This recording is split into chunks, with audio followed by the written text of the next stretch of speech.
Olá, meu amigo e amiga. Que quinta-feira é essa, hein?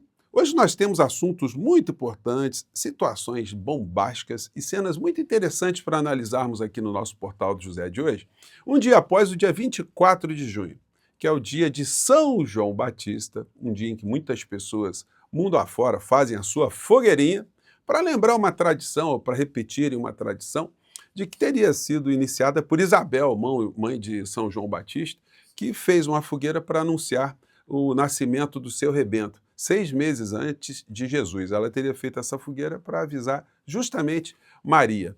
E ontem a senhora Michele resolveu fazer uma fogueira e atirar ali, não o seu rebento, mas o rebento do maridão, o senhor Flávio Bolsonaro, que ficou bastante chamuscado e está ainda sem entender o que aconteceu, né? As versões estão sendo colocadas aí por muitos lados, escondem situações que podem estar muito mais gravemente acontecendo em meio a essa disputa dentro do clã Bolsonaro e na extrema-direita aqui no nosso país. Vou conversar com vocês sobre tudo o que está acontecendo e vou trazer aqui uma atualização da nossa representação que fizemos contra o senhor Flávio Bolsonaro, contra o clã Bolsonaro, essa gente do filme, e o que está acontecendo em relação a essa representação. Resultados já começam a aparecer. Antes de entrar nos temas, é fundamental convidar você que chegou agora ao nosso portal e não nos conhecia, para que, em primeiro lugar, você se inscreva aqui, venha conhecer também os nossos outros vídeos, venha aqui participar dos nossos chats, mandando seus comentários, sempre dando seu joinha e compartilhando os nossos vídeos. São formas de você ajudar a gente a chegar a mais pessoas como você, tá legal? Você aqui é muito bem-vindo, muito bem-vindo. E olha, no primeiro comentário tem ali o link do nosso canal de cortes, o nosso clube de membros e um abaixo-assinado para você que quer ver mais pessoas combativas dentro do Congresso Nacional. Se você concorda, enfim, deixa ali a sua inscrição, sua informação e se puder colaborar também, contribuir, olha, é fundamental ter pessoas como você nessa caminhada, tá bom? Eu vou falar disso um pouquinho mais tarde também, mas agora vamos aos temas, tá? Começando aqui com essa história. Dark Horse, né? Vocês sabem que a figura do Flávio Bolsonaro, apontado também como sendo um ladrão pelo Ministério Público do Estado do Rio de Janeiro, alguém que assaltou os salários dos servidores do seu gabinete para ficar cada vez mais rico, ele até hoje não apresentou nenhuma prestação de contas do tal filme, desse trambique monstruoso aí, com dinheiro roubado de pessoas em todos os cantos aqui do nosso país, principalmente aposentados. Eu fiz uma representação para que todos os recursos que fossem auferidos com a arrecadação desse filme nas bilheterias fosse bloqueado para ressarcir tudo aquilo que foi roubado das pessoas lesadas, né? E o que está acontecendo é o seguinte, eu fiz na sequência também informação, depois da representação, peguei essa informação e mandei para todas as distribuidoras de filmes no Brasil. E aí, para minha satisfação, estou vendo aqui situações que estão reverberando. Filme Dark Horse sobre Bolsonaro recebe uma péssima notícia. Filme estrelado por Jim Caviezel é alvo de polêmica em meio ao ano eleitoral e ao escândalo em torno de Bolsonaro, né? A distribuidora Paris Filmes foi procurada pelos produtores de Dark Horse, cinebiografia do ex-presidente Jair Bolsonaro, mas rejeitou a proposta de levar o filme aos cinemas. Até o momento, o filme tem a intenção de chegar ao circuito comercial em 2026 e busca parcerias para tal. Eu mandei para as principais, gente, todas as grandes salas de cinema do Brasil que você conhece, pois bem, todas elas receberam a informação, eu mandei para elas lá, inclusive a representação, e advertindo que elas podem ter problemas civis e criminais, que a manifestação ganhou o número de 2026-004-1249. Então estão avisadas aí e, enfim, eu acho complicado, né?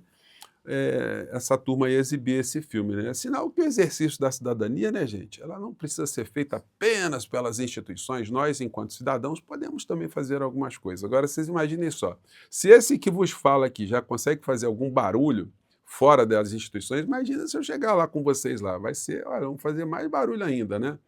Por que as cadeias de cinemas nacionais não querem exibir Dark Horse? Porque só vai dar problema para eles, né? Então, enfim, são exercícios da cidadania. Aí ontem, no dia de São João, a Michele deve ter acordado e pensou, sabe de uma coisa? Eu vou fazer uma fogueira e vou jogar o rebento do meu marido dentro dessa fogueira, né? Fez um troço assim bem ensaiado, bem pensado, isso não foi uma coisa que saiu aleatoriamente, não foi uma coisa de impulso. Agora, isso esconde alguns problemas, né? Pelo menos para o clã. Gente, olha só, vocês imaginem se o Bolsonaro estava sabendo que Michele fez isso. Eh, Se ele estava sabendo, enfim, ele é meio perturbado, além do que a gente já pensava, né? E aí foi até uma boa providência ele não ter arma em casa, porque, olha, o que ela fez ontem, ela deu uma boa chamuscada na campanha do Flávio Rachadinha, vulgo ladrão, segundo o Ministério Público do Estado do Rio de Janeiro. E ela sublinhou coisas, gente, que, olha, os recortes vão ser feitos por todos os lados, né? E nós vamos dar aqui a nossa contribuição, exibindo apenas esse trechinho aqui, ó, que eu achei muito engraçado até, tá? Achei assim, gente. Agora, vocês imaginem o Bolsonaro.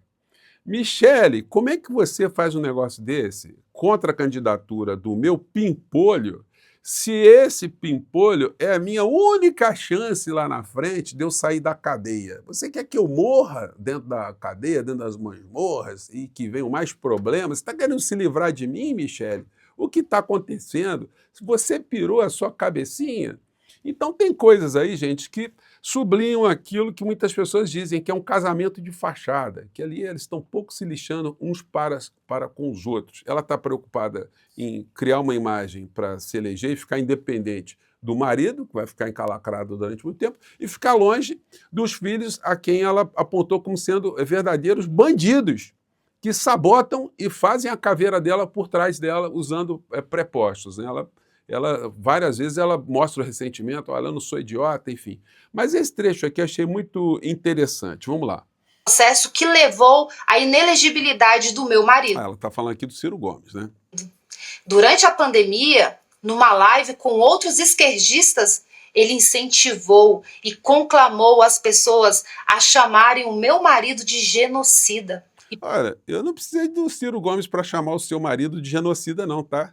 Porque ele é um genocida. Ele praticou crime de genocídio aqui no nosso país e que, infelizmente, o senhor Paulo Gonet não está dando sequência a isso e o senhor Augusto Aras o protegeu, né? Aliás, foi uma proteção do banditismo aqui no Brasil. Eu já expliquei várias vezes qual era o sentido econômico, né, que estava por trás dessa defesa, ou dessa proteção, dessa blindagem, dessa quadrilha de genocidas. Pediu que repetissem isso o tempo todo. Ele chamou o meu marido de ladrão de galinhas, de corrupto, de burro, de jumento. Diz que Bolsonaro roubava gasolina. Detalhe, tá, gente?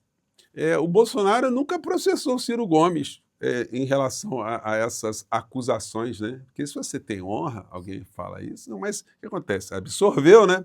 E sabe que não poderia processar o Ciro Gomes, aí é uma explicação técnica, porque o Ciro Gomes teria direito, ou qualquer pessoa que tivesse feito isso contra essas pessoas, teria o direito juridicamente de provar que estava dizendo a verdade. É o que se chama de direito de o exercício da exceção da verdade. Então, nunca processaram Ciro Gomes, né? É curiosa essa observação jurídica, né? Mas sigamos aqui. Disse que as esposas de Bolsonaro seriam todas ladras. Pois é, e sabe que nenhuma das ex-esposas de Bolsonaro também processou o Ciro Gomes? Não é curioso isso? Porque o Ciro Gomes ia perguntar de onde vieram granas para aquisição de muitos imóveis, né, da família. Mas vamos lá. Disse que os filhos do meu marido, os meus enteados, eram corruptos. Os filhos também não processaram Ciro Gomes. Por que será isso, hein? Será que Ciro Gomes poderia provar também que os filhos são corruptos? Que eram ladrões, e deu a eles um apelido. Os ladrões aí, que na verdade não foi o Ciro Gomes, quem está dizendo isso é o Ministério Público do Estado do Rio de Janeiro, né? Então é o seguinte, aí o mérito ainda é todo do Ciro, não. Ovos de serpentes nazistoides. Esse apelido esse apelido é sensacional. Ovos de serpente nazistoides. Eu não sabia que tinha acontecido isso, né? Foi bom a Michele ter lembrado isso, que a gente pode utilizar muito isso. Ovos de serpentes nazistoides. Eu gostei. Essas foram as palavras de Ciro Gomes sobre os filhos do meu marido. E agora, como se nada tivesse acontecido, os filhos defendem uma aliança com o candidato que deixou o pai deles, o meu marido, inelegível e humilhado.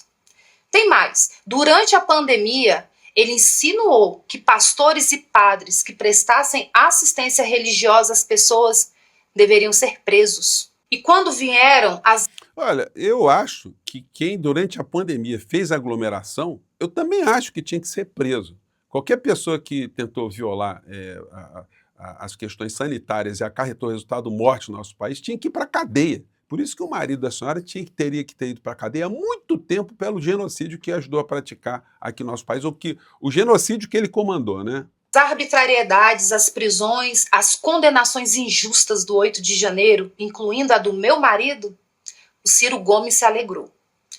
É para se unir a esse homem que o PL do Ceará está abandonando um candidato legítimo da direita. Meu amigo e minha amiga. Então, essa é a situação, né? Muitas interpretações. A gente pode até supor o seguinte, que isso tudo é uma grande fachada e que tem coisa mais grossa por trás dessa história. Pode ter grana no meio dessa história, né? Cisânias envolvendo grana, repartição de dinheiro. É uma coisa que acontece muito quando se tem gente sem princípios, gente ambiciosa que gosta muito de grana. Então, olha, não nos surpreendamos se lá na frente aparecer mais alguma coisa. O Flávio Ladrão, segundo o Ministério Público do Estado do Rio de Janeiro, tentou dar uma disfarçada, tentou dar uma dissimulada. Então ele fez o seguinte vídeo e colocou a mulher dele como também biombo no meio dessa história. Esse caso todo revela também, né, uma misoginia, um machismo que também tem introjetado na Michelle na forma como ela vê o mundo, como as coisas são. Mas que essa gente já maltrata mulheres, que eles tratam mulheres como um ser de segunda categoria, isso aí não é novidade para ninguém, né? Então, a criatura veio e colocou a mulher de fachada também para dizer que, olha, não tem nada contra as mulheres, né? Vamos ver um trechinho aqui. Dia de jogo, nada nem ninguém aborrece. Tá fingindo que nada nem ninguém aborrece, né? Ficou chamuscado na fogueira de São João, né, Flávio? Vamos tratar aqui de coisa boa, tratar aqui de futebol, porque o nosso Brasil aí a gente vai conseguir resgatar junto, tenho certeza disso, que é projeto de Deus. Projeto de Deus, rapaz, sempre metem Deus no meio. Mas esse aqui, gente, é o famoso apito de cachorro evangélico, né? Ou pré-evangélico. Ele gosta de mencionar, sempre sublinha isso, porque é o toque, né? Olha, Flávio, toda vez que você estiver falando alguma coisa, estiver falando arroz, feijão, fala Deus, fala em orar, que vai ajoelhar e não sei o quê. É sempre o mesmo discurso. A gente está aí, né, pronto para o que deve e ele sempre manda esse recado de muita força. Todo mundo que pergunta como é que ele está. Então veio com essa aí, colocou a mulher de fachada na história. Aí fez a publicação. Publicação é aquela coisa, né? Se alguém se sentiu ofendido, sou pai, sou casado há 16 anos, pai de 2 filhas maravilhosas, e nunca desrespeitei, maltratei, humilhei uma mulher na minha vida. Eu nunca faria isso com a esposa do meu pai, né? Então ele chama a Michelle de idiota o tempo todo nesse suposto pedido de desculpas, que ela não entendeu mal, que ela não atendeu o telefone dele, e enfim, e que continua firme, que tem outros projetos que são importantes, é importante derrotar a esquerda, derrotar o PT e tal, que ela deve ser uma idiota, é isso que está nas entrelinhas, porque ela está muito emocionada com essa história toda, ela está sofrendo e, portanto, não pensa direito. Então ele só deu mais sapatada nela, então essa coisa está engrossando o caldo.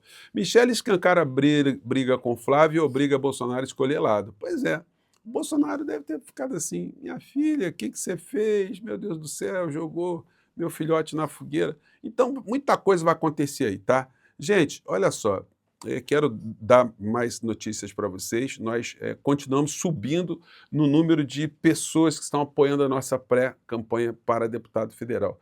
Nós somos, no plano nacional, a terceira maior pré-candidatura em número de pessoas, não em número de grana, né? Porque grana, você sabe como é que essa gente opera. Mas a gente passou muita gente aí nesse apoio, né? E para deputado federal, nós somos a segunda maior pré-campanha do Brasil. Vocês acham que eu estou feliz ou não estou feliz? Eu estou contente ou não estou contente? Gente, é muito legal saber que tem tanta gente que compartilha, que se doa, assim como nós fazemos todos os dias. De alguma forma, a pessoa quer ajudar, a pessoa quer ver, ela quer se sentir representada, e eu fico muito grato a todos vocês que estão contribuindo de alguma maneira. E quem não está podendo contribuir, quem está assinando o nosso abaixo-assinado para se somar aqui à nossa caminhada. São vocês que todos vocês aqui, que nós faremos contato aqui o tempo todo ao longo dessa caminhada. E olha, nós vamos fazer muito barulho. Essa gente da extrema-direita, eles que nos aguardem. Não só a nossa pré-campanha, estou apoiando outros amigos no Brasil inteiro e eu acho que a gente vai fazer muito barulho, tem muita gente legal que vai chegar lá, né? Por enquanto eu vou ficando aqui, mais tarde a gente volta com atritos, né? Histórias de famílias destruídas, né? Da direita. Um grande abraço, até já. Tchau.